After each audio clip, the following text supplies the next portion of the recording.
how to say it in Sicilian. Today's word is firnici.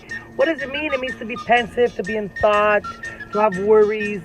In Italian, we say in pensiero or preoccupazione, something like that. In English, it's pensive, thoughtful, or when you have a lot of thoughts going through your mind. In Sicilian, it's firnici. Let's put in a sentence.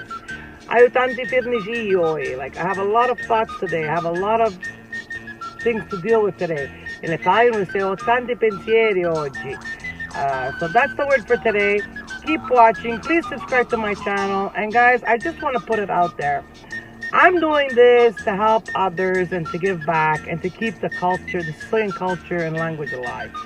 Please don't be upset at me if I don't spell it properly or if my pronunciation, well, my pronunciation is good, but I mean, please don't be upset at me if I make a mistake with the spelling, because I go by what I know, I go by the sound, and I try to figure out as best possible how it's spelled. So please, bear with me.